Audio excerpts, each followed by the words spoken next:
interviewing my uncle Brian Bush. He's a retired Army officer, also ROTC instructor.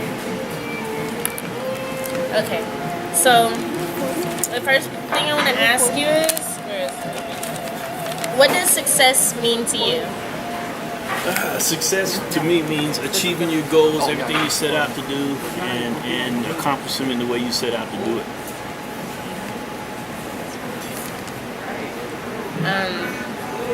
Can you share with us the obstacles you have overcome in order to achieve success? Obstacles. Let me see. Any obstacles? Yeah, there are a lot of obstacles. I'll start with me. Being just like you guys, young, and you're not focused on the future. So one of the obstacles is you want to have fun. You don't want to listen to what people tell you. You think you know everything on earth. I was exactly like you guys, the same way. That was one of the major obstacles. But once that little, what I call now, the light bulb goes off, the light bulb goes off, you start seeing where you need to be as far as success is concerned, and you start overcoming those obstacles. You start putting them in perspective and move them to the side. But it's hard to do. A lot of people can't do that. Personal obstacles, like I just mentioned, you got friends that can become obstacles. They'll tend to steer you the wrong way. They'll tend to not be your friends if you're doing something different from the norm and you try to decide whether or not I want to do that or this. You got to stay focused on whatever your goals are. Once you start getting to that, there are even more obstacles. Obstacles out in the workforce, obstacles out in the world. There's prejudices out there. There's, I'll be honest with you, there's backstabbers out there. There's people that try to hinder you from going on. If they see that you're being successful, they'll try to sabotage you. So my suggestion for that is always be careful of your surroundings. Be cognizant of everything that's going on. Watch for them. Recognize them as obstacles that are in the way of you achieving your goal, and then find the proper way to overcome them. Who has had the most influence on you throughout your life? Most influence would be my parents. And Amber, probably, she can attest to that. My dad set the example. I followed his example, but my mom was the strongest person in the family. And I mean, till today, everywhere I've been all over the world, and I call my mom pretty much every day for advice. Even at this age, I still call her how to cook, how to do this, how to deal with this problem. This is going on. You need that sounding board, someone to talk to. So I'm blessed to have my parents there, and that's my greatest source of inspiration. Listen to your parents. Okay. How did you maintain your success? How did I maintain my success? Well, actually, like I said, I focused on what it was I was doing. I saw my goal. I saw what was possible at the end. And I said I wanted to do that. And I had to do everything I could to make sure I stayed straight and narrow. I deviated a little bit, but just enough to maybe have fun or maybe slipped a little, but my main goal was there, and I just stayed on it. Just stayed on it because I knew what I wanted to do. To be honest with you, one of the main things was when I first started in my career, I was a private in the Army, which a private is at the bottom. And I liked what I was doing, but I honestly started seeing that people who were making decisions for me weren't any smarter than I was. Yeah. And my light bulb started coming on. I was like, wow, I mean, I know what to do. And so I decided to go ahead and I want to be like that person. And so I made that my goal. Stuck with it. Stuck with it. Okay. What was your position in the Army? What did you end in? In the Army, like I said, I started off as a private. I went through the enlisted ranks, which is sergeants. I went through that for about 7 years. And I finished my college degree and became an officer. You have to have a college degree to become an officer, and I did 18 years as an officer. So did 25 years of military service. I retired as a major, did 20-something years in law enforcement background, counterterrorism, anti-terrorism, all that kind of good stuff. Jumping out of airplanes. I didn't even know that. Oh, yeah. Okay. And then I'm going to go ahead and switch off and let Victoria ask a couple of questions now. Victoria, with my steak Hi, I'm Victoria. How you doing, I'm Victoria? gonna ask you a couple questions today. Sure. Which one is she already asked? Okay. When you were in college, did you image yourself becoming a teacher? No, not at all. Heck, no, it never dawned on me to become that. Never, never, never, never. Actually, what happened was I was destined to be in the Army. My dad was military ever since I was a kid. I was wearing Army uniforms, watched every Army movie, played Army, everything. So that's just me, Army. That was just you? So I went in the military, did law enforcement, everything. And when I got out of the military, one of my sergeants told me, he said, "Hey, sir, you need to go try this job called JROTC." I'm like, "Nah, I want to go with the FBI, DEA, CIA, something like that." He said, "You need to try it. You got the personality for it. I think it'll work for you." I'm like, so I went and tried it out, and I was like, okay, this is good. I can teach young people to How turn did you their feel light. about that? Oh, I loved it.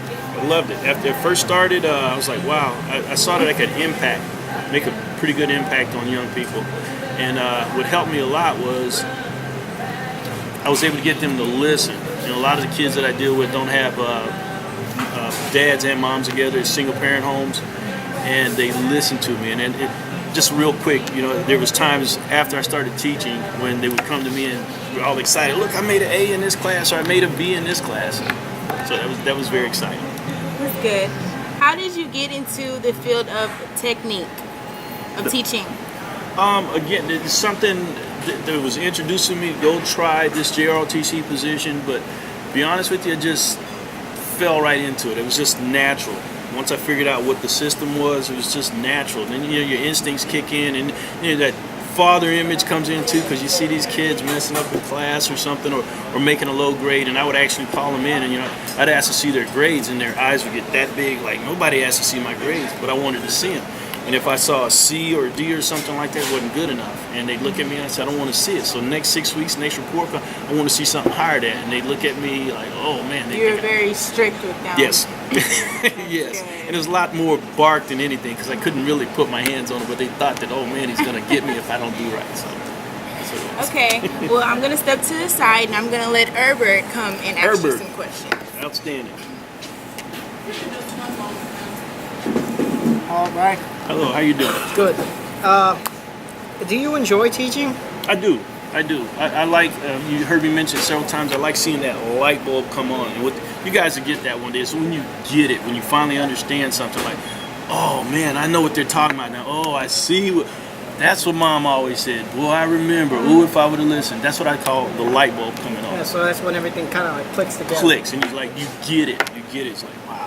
And we try to make you guys understand that, or young people understand that as soon as possible, even though you have to go through the trials of life, and trip and fall and hit obstacles and stumble. But if you focus yourself and you get it earlier, the sooner you start getting it, the better off you are for success. Okay.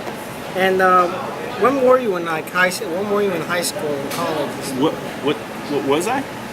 When you were in high school and college, like, give us experiences. Honestly, when I was in high school, I don't think I was a nerd. I just think I didn't have a lot of confidence, to be honest with you. And to be honest, I like to look at the girls, but then all the big football players had the girls and stuff, and I just didn't think I could. Then it just started falling in place. So you didn't have it. Did you have any dreams while you were there? The only thing I really want to do is be in the Army. That's all I ever really want to do is be in the Army. But then once I got into the Army, I started seeing all the other stuff that was available for me, and I started making the best of what I did in the Army. Yeah, I see. Yeah. So it was good, real good. Why is that? Why did you want to be in the Army? Why did I? Yeah. Well, my dad was in the Army. That's all I ever, my dad, I was born in Germany. My dad was in the military for 20-something years, and we moved around from base to base about every 3 years. It was all over the world. That's all I knew.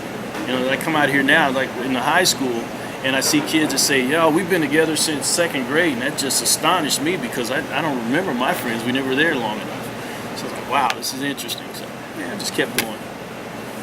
Okay, well, thank you very much. All right, no problem. I would like to pass it on to Brandon, so we can give us some more questions. Macaroni and cheese, man. Okay.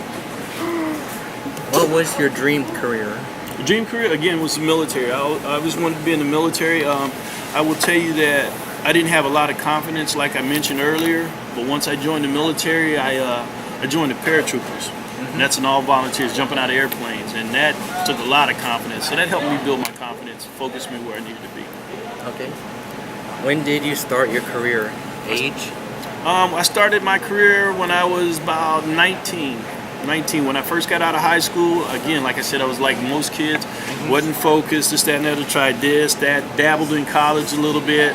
Those obstacles were there playing and stuff, and I was like, no, I found myself downtown at St. Joseph Hospital as the parking lot attendant and going, this is not what I want to do. So I ended up going, joined the military, and that was it. Okay. Well, thank you for interviewing you. And I'm going to take to Steven as an interview. Steve? Okay, sure, no problem.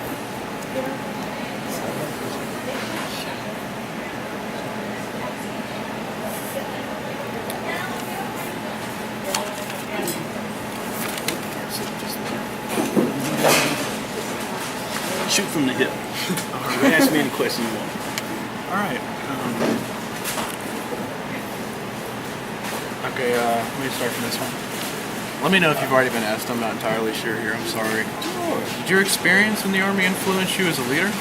It did greatly. Again, I was, as mentioned earlier, I was a private who started at the bottom, which everybody has to start at the bottom. But I started doing things that I knew I didn't want to do my whole life. I mean, I loved the Army, but I had to stand outside and guard a motor pool. It was basically Jeeps and everything, and it was freezing outside, 19 degrees. I'm like, I don't want to be doing this. Where the guys who were in charge, you know, at home, sitting in a nice warm place, and I said, that's where I wanted to be. So I focused myself. Yeah. So you knew where you wanted to be. I knew where I wanted to be. I just wasn't real familiar with the situation. Once I got in it and learned, it's like, okay, I see how this is. Well, I want to be here. And that's what I did. I started at the bottom and I moved all the way up to just about there. So you got focused, unlike Yes, most of your yes, peers. yes. And my unit that I joined in the Army had a lot to do. It was 82nd Airborne Division. It's all volunteers, and you have to be. You can't make anybody do that job. You have to want to be there. So it's like, wow, you see a lot of people like you that want to be successful, and it helps. So you really got to try to shine in Yeah, that situation. You do. And again, like I said, what I want to emphasize on that, the unit I was in, those people wanted to be there, and they all wanted to be successful. Whereas you see out here in the civilian world, you see some guys who try to, go back to the obstacles. They will come do this, come do that. Try drugs, drop out of school. That's this. This is. You don't want to do that.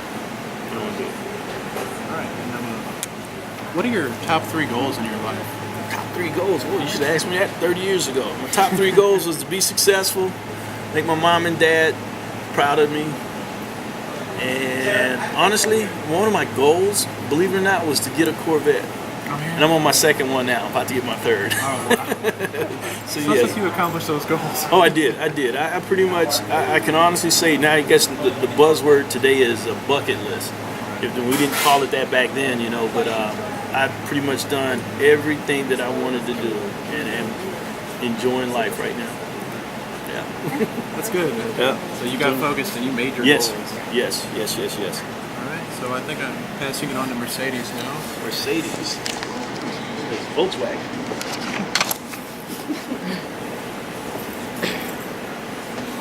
Hello.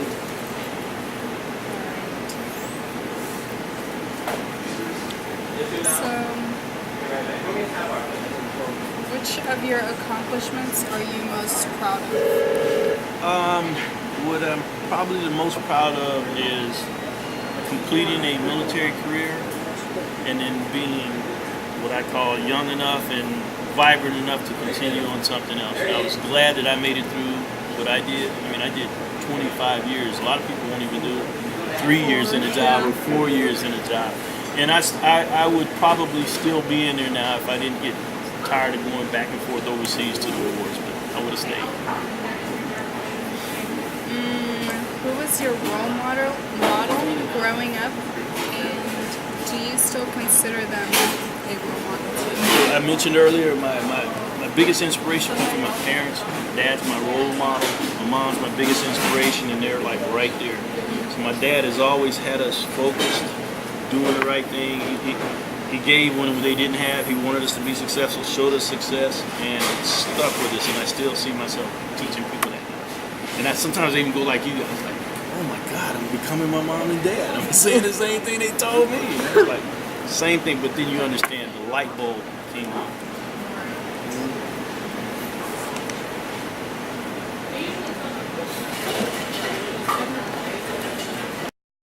So if you could tell a college student some words of inspiration, what would be the 3 things that you could say to help them move forward and get through college?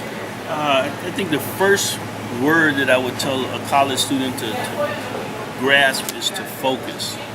You have to focus. Okay, once you set a goal or you think you want to do something, it's like we talked about earlier. You're gonna have obstacles, distractions, all kind of things, but you have to focus on the end state, set a goal, and then focus on that goal, and then you have to realize that there are things that are gonna keep you from getting there. There's things that's gonna be in your way.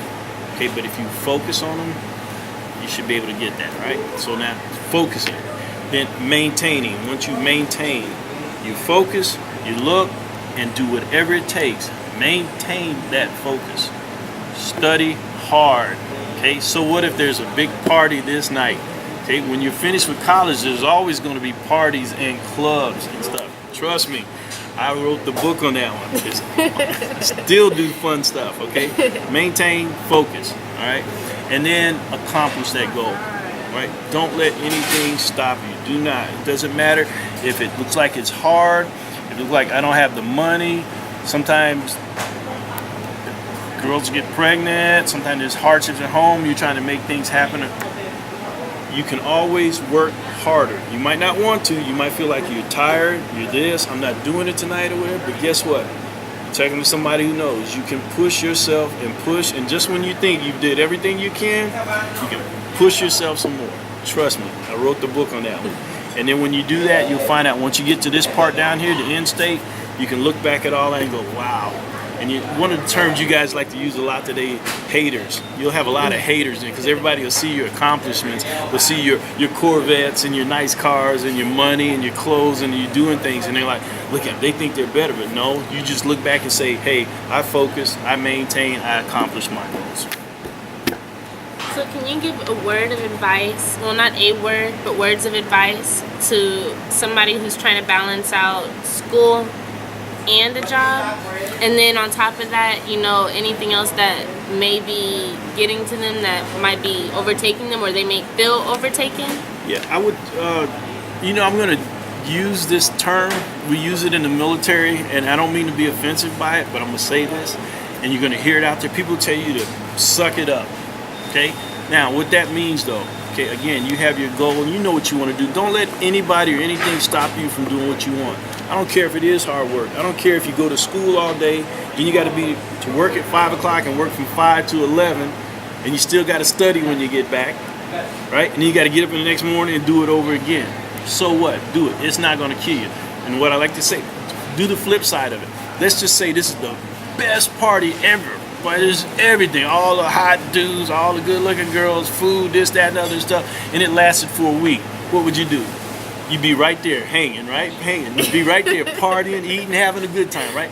Same thing. Put your mind onto it, focus, get it done. You can do it. You can do it. You're talking to somebody who just recently finished and got a master's degree in education. And I didn't have to do that. I was already retired. So why should I do that? I can just sit home and relax. It's like, nah, I push myself. And one thing that happened with me, my kids saw me sitting at the table, frustrated, mad. Why am I doing this? Why? I'm like, I don't even need this. And they watch.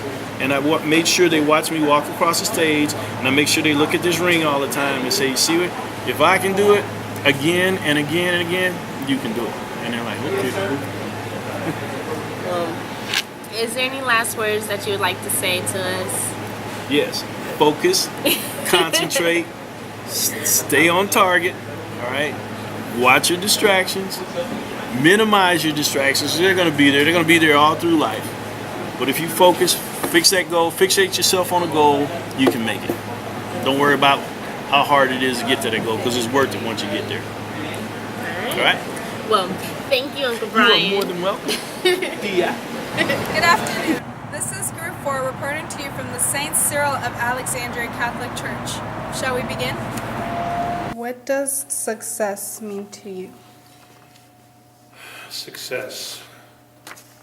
Success means to me that I feel like I have done what God asks me to do in my life. That I have been listening to His voice within me speaking, and that I have responded as best I am able to the promptings of that voice within me. Okay. All right. Would you share with us what obstacles you've overcome in order to achieve a point in your life when you feel at most peace? Actually, it's funny because my life has been relatively easy as far as that goes. I don't know that I have a whole lot in the way of obstacles.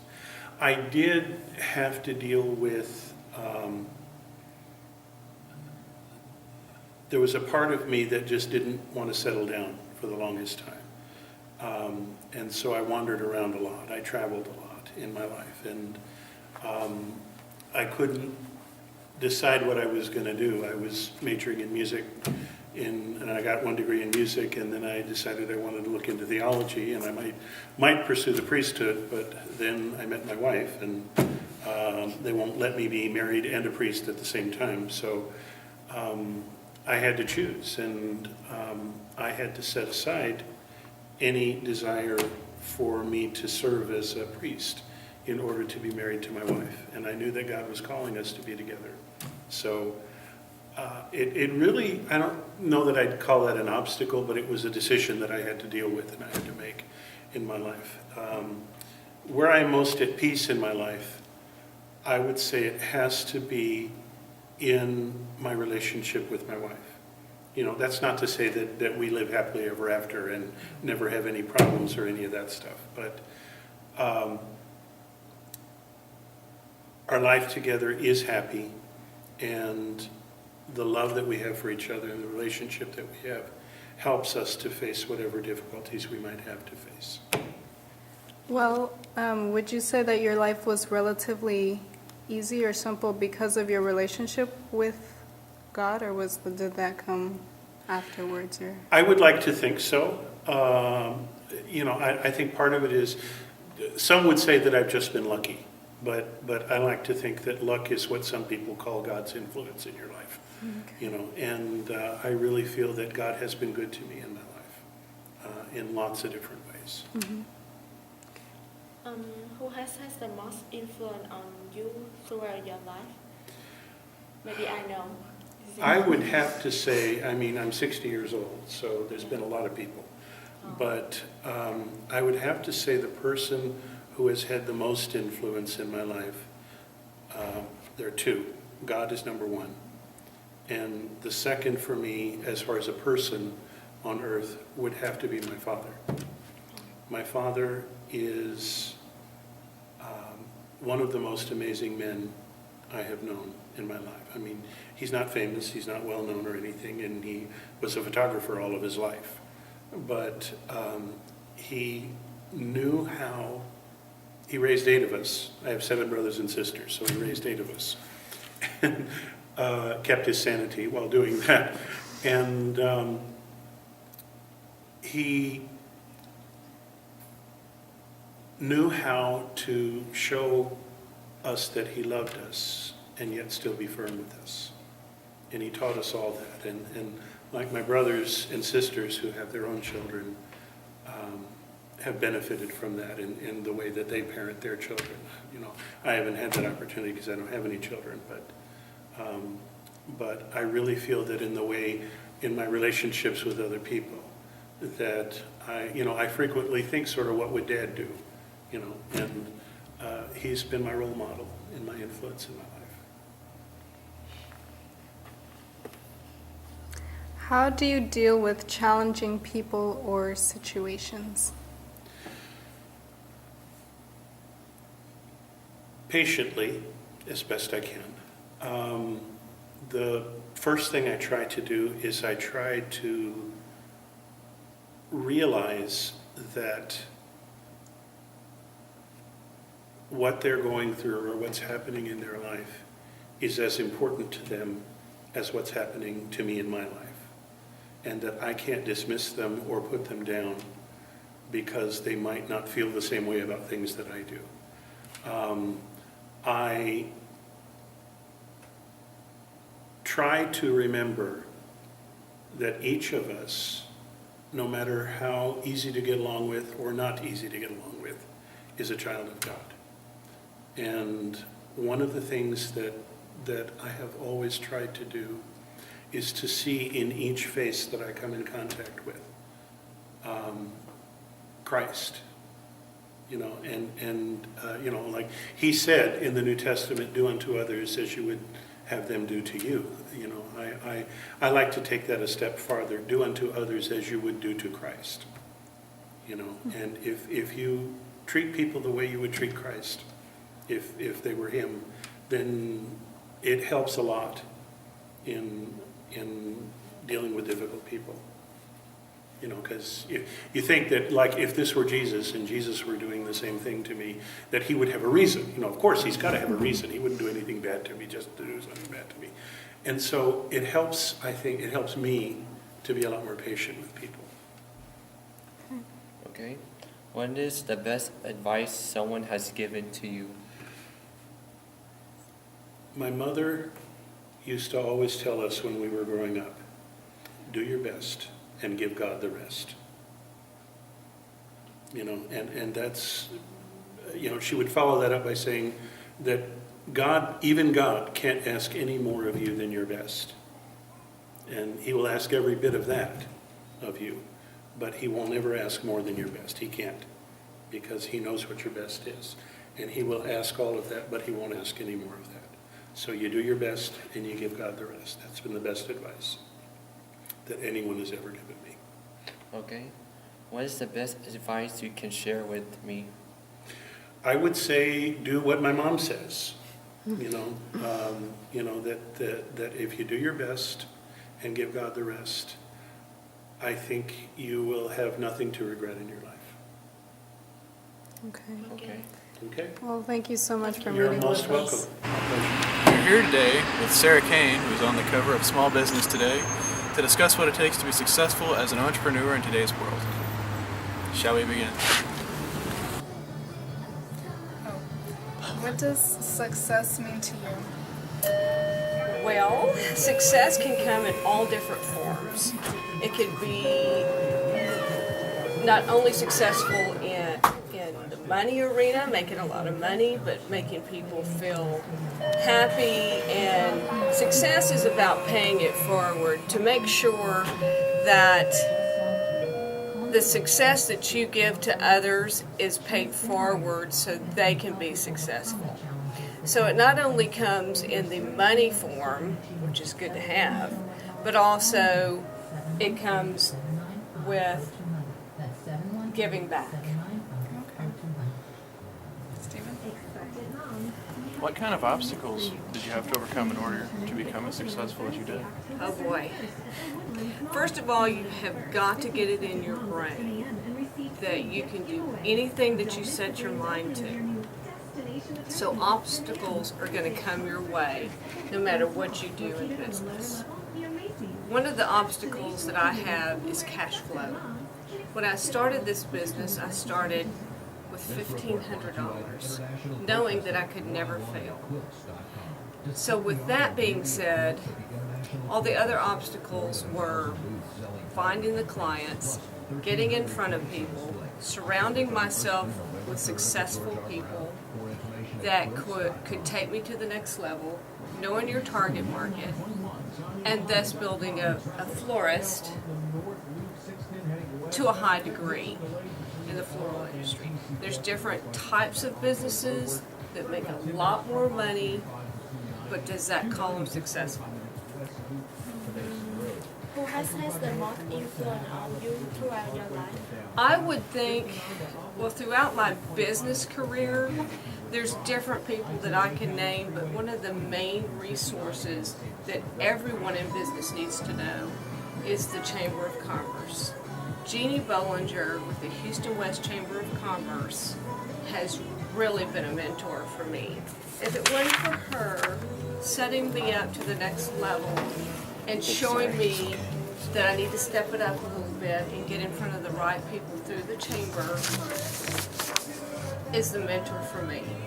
And also starting an organization for women, 200 women that are high-level, C-level executives for my target market. And she, with my idea, helped me do that.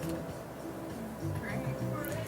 How do you deal with challenging people or situations? Well, first of all, you've got to realize that when a person is challenged, it's them. It's not you. So if somebody is a challenging type of person, you have to defeat that with calmness and love. Nothing defeats the power of love. So if someone is very challenging and getting in your face, you just listen to what they have to say and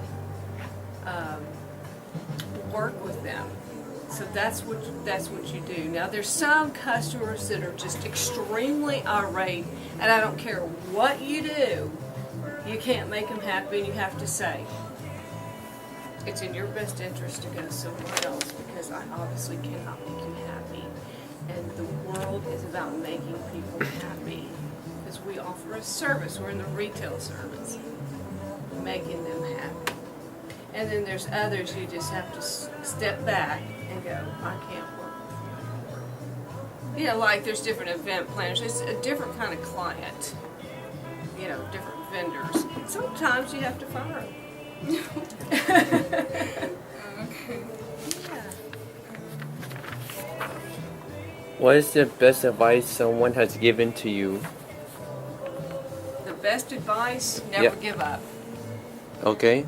Never give up. Always keep your eye on the ball. Stay focused. Write your goals down. Hire a business coach. And always proceed forward. And never accepting failure. Mm-hmm. Going forward. Okay. What is the best advice you can share with me? The young people that you are today makes me feel really good that you're in here. Your life is just beginning, and I know you feel like, oh, I'm so old and I'm in college and I gotta do all this, but your life is just beginning, and I would think that the best advice for you is to find your passion. Know what you want to do in life. And what if you go, well, I don't know what that is? Start experimenting with different things that you might be interested in. Like you might like numbers, or you might like art, or you might like mechanics, or I don't know. And then proceed forward in that passion, knowing that you can be the best that you can be, and doing what it takes to make it happen. And get your college degree. Alright, well, thank you so much. Is that it? Okay, well, you're welcome. You're welcome. I hope I was of some help. Yes. Did you read my bio? Yeah. As you know, my bio, I didn't go to college. But I'm not recommending that because I went the hard route. But I never gave up. And that's when you have a college degree that sets you on level up. And then the next degree is a level up. Because people look at you different. You know, I had to prove myself. And there's different body languages that you have to use. There's different things that you can do when you walk into a room that people know that you're smart and you know what you're doing. Even if you don't quite know what you're doing, you'll never know it because you're going to portray that body language. And that's a whole nother subject on your next project. Come in here and I can tell you about body language and how to approach someone and how to shake their hand and lean forward just a little bit, which gives you dominance. Don't get in their space, it gives you dominance. So with that being said, know that you're the best and you're going to even be better in life. Okay? All right. Cool. I'm so glad you could take the time to come back, and I'm sorry I couldn't meet with you